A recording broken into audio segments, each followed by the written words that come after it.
Ulang deh. Bismillahirrahmanirrahim. Assalamualaikum warahmatullahi wabarakatuh. Waalaikumsalam warahmatullahi wabarakatuh.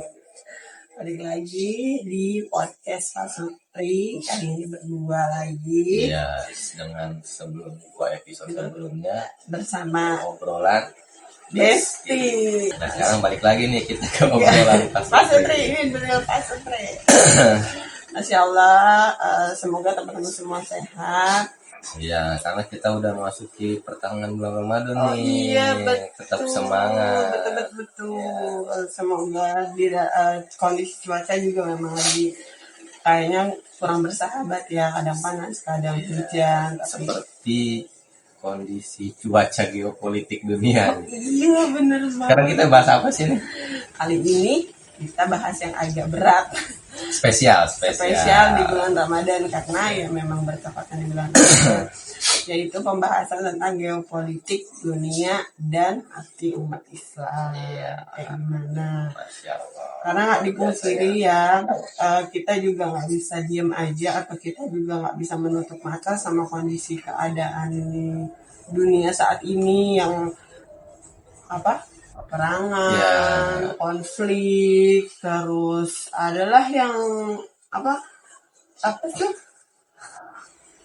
perdamaian board of peace. Seolah-olah itu menjadi solusi. Tapi kok solusi? Lucunya dia mau bikin solusi, tapi negara yang lagi konfliknya ini nggak diajak yang satunya. Nah, itu solusinya gimana? Tapi pertanyaannya sekarang itu kita nih sebagai umat muslim, umat Islam, yang okelah kita jauh, kita tidak merasakan yang maksudnya yang ada di sana gitu ya. Udah sih kita aja gitu kan. Situasinya. Tapi apakah kita cukup ya udahlah diem aja gitu loh, atau ya udahlah kita cukup nonton berita aja, atau cukup ngerasa sedih aja. Nah, harusnya sebenarnya gimana sih kita umat Islam gitu, karena kan dari mungkin hati itu kadang ngerasa sedih, gregetan ya nggak sih? Tapi apakah kita cuman udah gregetan aja gitu kan? Iya benar. Iya memang di salah satu munculnya podcast episode kali ini mungkin salah satu keresahan, kegundahan saya nih yang ada di otak saya ini. Bapak-bapak. Ya, karena karena saudara-saudara kita yang mungkin berada di luar area konflik ya. Tapi sebetulnya bukan di luar juga sih, pasti nanti juga ada efeknya juga tentu pasti. Dan mereka itu kadang mengatakan ini kita ekonomi kan lagi beberapa bulan terakhir atau beberapa tahun terakhir kan lagi daya belinya itu nggak baik-baik aja. Ditambah lagi ada perang nih, aduh ini bikin stres publik tuh kayak di ruang publik tuh stres gitu loh. Terus gua harus ngapain? Ditambah lagi kan ada board of peace hari satu, kemudian yang lagi rame ini perang antara Israel dan Iran. Aduh, makin stres lagi kan. Yang selat apa tuh? Ya, selat Hormuz ditutup. Mulai ditutup tuh katanya. Oleh Iran. Nah, nanti jadinya akhirnya BBM langka. Kemudian dari menteri kita dalam negeri itu mengatakan bahwa stoknya nanti ada sekitar 20 hari. Nah, itu menjadi panik orang-orang. Sedangkan kita dikit lagi mau mudik ya kan, tradisi di Indonesia. Iya, betul. Nah, itu tuh di situ tuh kita harus ngapain ya? Pertama-tama sih sebetulnya kita sebagai muslim itu kita ini coba melihat apakah yang dilakukan di luar sana itu di politik atau para elit-elit global melakukan board of peace ini, pemimpin kita itu benar gak sih masuk ke sana gitu loh. Karena kan pada prinsipnya di keanggotaannya pun negara-negara Eropa tuh banyak yang nggak ikut gitu loh. Justru. Lah, kenapa kita negara muslim ikut? Karena orang Asia sih, kebanyakan negara Asia ya nggak sih? Iya, yang tadi istri saya katakan, kok negara yang berkonflik, ada dua negara yang berkonflik, yang satunya nggak diajak. Nah, Iya. itu kan maksudnya perdamaian versi Siapa? siapa? Iya. Nah, sebagai muslim harusnya kita itu melihat kalau di dalam kitab Muqawimat itu kita sesama muslim itu harusnya bersikap lemah lembut, husnuzon, ya kan. Nah, yang kedua sikap kita terhadap kepada kafir itu keras, itu tegas. Keras itu bukan berarti kita berlaku kasar atau apa ya. Nah, tapi kita ini harusnya itu apa nih yang di balik board office ini apa gitu kan. Harus berpikir lebih jauh lah ya. Karena kan kita nggak bisa memungkiri fakta ya. Orang yang ngebuat ini nih pentolannya itu kan yang menyuplai senjata-senjata bagi Israel ini menyerang Gaza gitu kan. Jadi di situ nggak masuk di akal. Nah, makanya sikap kita bagaimana ya kan. Makanya kita sebagai muslim ini harus terus meningkatkan pemahaman kita. Makanya ada kaidah fikihnya itu malayatul wajib lagi kok wajib ya kan. Dan jika suatu kewajiban itu tidak terlaksana karena adanya sesuatu ya kan, maka sesuatu itu jadi wajib. Apa itu yang menuntut ilmu gitu. Nah, kan di dalam Islam juga tentang persaudaraan itu kayaknya kuat banget Pak. Kita kan maksudnya negara-negara yang konflik atau yang berperang itu kan pasti sama-sama ada umat muslimnya nih yang kena efeknya, dan yang kena efeknya itu pasti yang menyedihkan itu anak-anak, perempuan ya. Karena kan betul ya, setiap muslim itu saudara, karena ada di ayat yang juga itu dinamakan muslimuna ikhwah. Nah, ikhwan itu di akhirat ikhwatun. Tun itu kan tak marbuto ya kan. Kenapa di Allah itu enggak menggunakan ikhwanun laki-laki ya kan? Ternyata tun itu kan identik dengan perempuan. Apa tuh yang ada di dalam, maksudnya ada di tubuh perempuan kan rahim, saudara. Jadi itu kita sesama muslim itu saudara, sepersaudaraan. Misalkan kayak kita punya adik, kakak, abang. Jadi kalau kita ada adik kita, kakak kita, saudara, paman, bibi, itu yang lagi kesusahan kan kita, naluri kita ini kan yang namanya gorizatun nau, langsung kita itu sesama muslim itu kayak gitu loh. Nah, kenapa kita itu yang ada di luar sana itu kok kita nggak ada feel chemistry itu gitu kan. Makanya di surat Al-Maidah 51 itu jangan jadikan orang-orang Yahudi Nasrani itu pemimpin kalian. Jadi di bulan Ramadan, di momen nuzul Quran gitu loh kan, kita itu yang mohon maaf ya, bukan hanya sekedar membaca Quran, tapi coba pahami isinya ya kan, artinya apa. Udah gitu ditambah lagi nih tafsirannya kayak gimana gitu kan. Nah, adanya Al-Maidah ayat 51 sesuai nggak nih kita gabung sama beroffice? Ini sama realitas ya sekarang kan? lah ya. Iya, kok kita malah gabung ke sana, bukan ke sini ke sama muslim.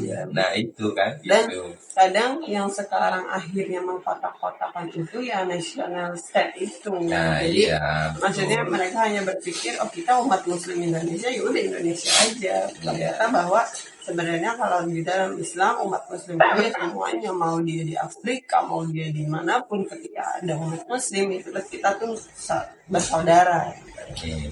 Nah, pertanyaan selanjutnya nih, setelah kita melihat huru hara dunia ibaratkan dengan propagandanya, dengan kelakuan-kelakuan para pemimpin ibaratkan, terus apa yang bisa kita lakuin sebagai umat Islam ngelihat kondisi saat ini gitu? Ya, pertama-tama mungkin banyak juga ya berseliweran itu di sosial media, terutama orang itu udah mumet dengan mengatakan ada Iran Israel nih perang, terus nanti Dajjal keluar, terus rame karena Iran ini kan Syiah, terus Israel ini Yahudi. Lu ngapain dukung Iran yang Syiah gitu lah? Ini pertanyaan yang menarik ini. Nah kemarin istri Will ini yang terus memborbardir Gaza bersama Amerika Serikat, dia aja bisa bersatu gitu loh untuk memborbardir Gaza. Lah orang-orang yang ini nih tadi nggak muncul tuh, nggak mengomentari istri Will sama Amerika. AS ini ya, Kenapa Amerika bergabung? ini bukan kenapa menyerang Gaza itu diem aja tuh. Oh iya. Tapi ketika ada istri Will sama AS bergabung melawan Iran, nah orang-orang ini muncul nih. Kan kita, aduh bagus nih ada yang nyerang istri Will, ya kan, untuk yang tadinya memborbardir Gaza. Lah orang-orang yang ini muncul, lu ngapain ngebela Iran, dia kan Syiah. Aduh, kita ini mendukung Iran bukan berarti kita ini pindah akidah kita gitu loh. Mendukung Syiahnya, Iya, meyakini Syiahnya, iya bukan. bukan, karena kan ada kaidah fikihnya, yaitu ketika ada dua mafsadat bertemu, maksudnya itu dua bahaya bertemu, kita cari mudorotnya itu yang lebih kecil daripada berefek yang besar. Kan udah jelas pihak Israel sama yang AS itu yang menyerang Gaza ini kan pihak yang lebih jelas-jelas kekafirannya gitu loh. Ya, betul. Sementara Syiah yang mungkin ya kita berbeda pemahaman, mazhab atau akidah atau apapun, tapi mereka ini mengaku muslim, ya terlepas dari itu semua, ya kan, itu mungkin ada mudarat yang lebih kecil, yaitu apa, dia menyerang Israel gitu loh. Dan di satu sisi yang lain mungkin orang lain kan hanya mencoba hanya berdoa, udahlah gue berdoa aja, gue pasrah aja. Tapi kayaknya berdoa itu kan suatu kewajiban, makanya Nggak dalam kondisi genting saat ini aja. iya kita berdoa itu satu sisi, jadi berdoa satu sisi yang lain, ikhtiar dari sisi yang lain. Nah akhirnya bertemu, insya Allah dari doa dan ikhtiar ini Allah menurunkan pertolongannya gitu. Di sisi yang lain juga teman-teman ada yang ketika di luaran sana banyak lah berita seliweran, dia merasa resah gelisah, dia akhirnya berdoa gitu. Lu udah cuma doa terus pasrah kan gitu kan ya. Nah seharusnya ada lagi yang bisa ditingkatin, kan tadi kan sudah ada kan kaidah fikihnya malayatinu wajib lagi bahwa wajib, ya kan. Berdoa itu suatu kewajiban, setiap muslim itu bersaudara, ya kan. Ini juga kewajiban, menolong seorang muslim kewajiban, doa menolong sesama muslim kewajiban. Ini sama-sama kewajiban nih, ya kan. Nah makanya apa, ya belajar, ya kan, sesuatu kewajiban jika itu nggak sempurna, maka sesuatu itu yang ini nih menjadi wajib. Bagaimana nih cara kita menolong muslim? Nah, ini nih PR kita gitu loh, bagaimana ini jadi wajib nih, bagaimana kita menolong sesama muslim gitu. Jadi ada poin kita harus memperbaiki diri dan umat gitu ya, Iya, bisa betul. membangun kesadaran umat gitu loh, karena yang nggak dipungkiri bahwa kebangkitan umat juga memang dimulainya dari kita dulu nih, dari kita menyadarkan umat, akhirnya umat jadi bersatu, insya Allah Islam bakal bangkit. Iya, yang tadi juga udah di spill sama istri saya itu tentang nation state ya. Nah ini di sini juga para kaum muslimin itu seperti terbelenggu gitu loh. Nah, dengan dengan adanya sistem saat ini gitu loh. Ya udah, kayak apa sih, mau cari jalan keluar itu juga bingung gitu loh. Makanya tadi pesan saya itu di momen nuzul Quran, di mana kita ini harusnya mentadaburi, karena kan di surat Hud ayat 113, janganlah kalian cenderung kepada orang-orang yang berbuat zalim gitu loh, pelaku kezaliman. Nah, kita harus terus terus belajar gitu loh. Apakah kita ini udah benar? Apakah pemimpin kita bergabung ke board office ini benar? Apakah ketika ada Israel sama Iran, terus ada yang mendukung Iran, terus ada yang mencemooh orang yang dukung Iran, itu tuh kita coba harus pikirin gitu loh. Kalau tadi yang sudah saya sampaikan di dalam bab salah satu bab di dalam kitab Muklimat, kita sesama muslim itu harusnya berhusnuzon, berlemah lembut, kita itu harus bersatu, berukhuwah gitu loh. Maksudnya kesampingkan dulu lah, ibaratkan yang Iya. lain, yang penting Kita ini bersatu. bersatu aja dulu. Mereka aja ya menghancurkan muslim bersatu Bersatu, loh. iya, Istri Will, iya, AS iya. bersatu. Masa kita Yang umat berpecah belah muslim mah, terus? iya betul, makanya kan Makanya kan ada lagi di surat ayat 11 kan, jika kita nggak ingin mengubah itu, Allah itu nggak akan mengubah suatu kaum sebelum dirinya kita ini berubah gitu loh. Jadi doa itu bagus ya kan, satu sisi kewajiban itu bagus, tapi kita tingkatkan. Kok kita cuma hanya berdoa doang gitu loh. Makanya tadi kan menolong muslim ini wajib, berdoa juga wajib. Nah, Jadi bagaimana nih kewajiban ini terlaksana gitu loh. Ya belajar, kita harus bongkar gitu pemahaman kita, tingkatkan terus pemahaman kita, solusi apa yang sebenarnya harus dilakukan. jadi minimalnya tuh, walaupun kita ibaratkan kayaknya sekarang kita nggak bisa ngapa-ngapain, tapi setidaknya hati kita tuh tetap hidup. Maksudnya bukan ikut mati dalam arti, Betul. oh ya udahlah kita diam aja, cuman ikut doa aja gitu loh. Iya, jangan. Karena ketika mereka tertindas itu, jangan sampai kita ya benar tadi berpihak pada yang zolim itu gitu loh. Jadi muslim itu bukan hanya tentang ibadah doang gitu loh, tapi juga tentang kepedulian umat. Dan itu ya politik, karena kan politik itu mengurusi urusan umat kan. Iya, Bukan betul. berarti bahwa Islam itu ya udah ibadah, bukan. Ini juga jadi salah satu di Islam itu ada pembahasannya tentang juga politik ini. Karena Iya. dipilih korban-korbannya juga akhirnya umat-umat Islam juga. Iya, makanya dengan adanya ditambah aja konflik Iran Israel ini, itu jangan malah menambah perpecahan kita.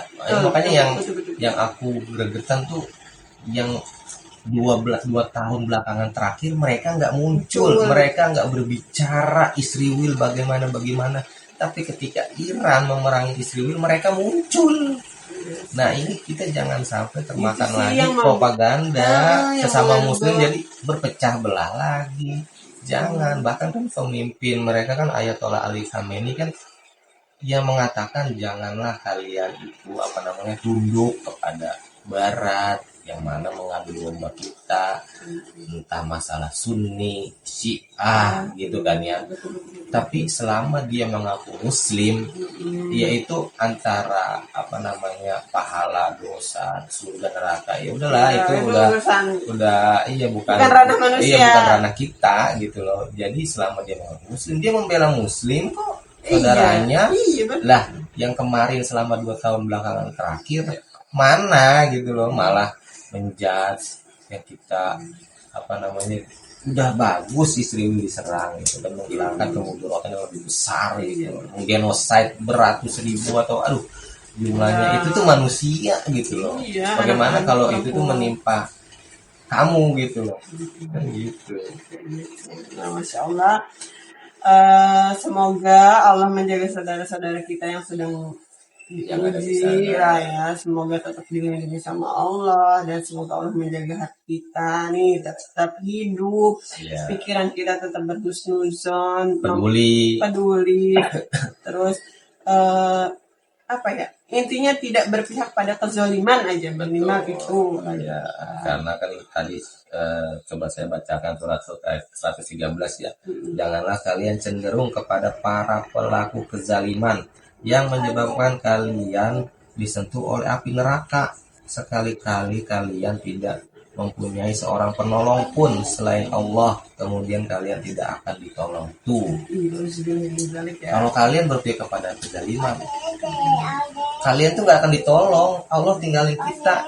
Ya Allah. Ya, jika kita berpihak pada kezaliman, intinya kita kayak mendukung lah kezaliman itu. Iya, makanya ayolah bangkitkan kesadaran kita, pemikiran kita gitu loh. Kuatkan ukhuwahnya, iya betul, persatuan kita. Jangan kita mau dikacaukan ya, propaganda segala macam.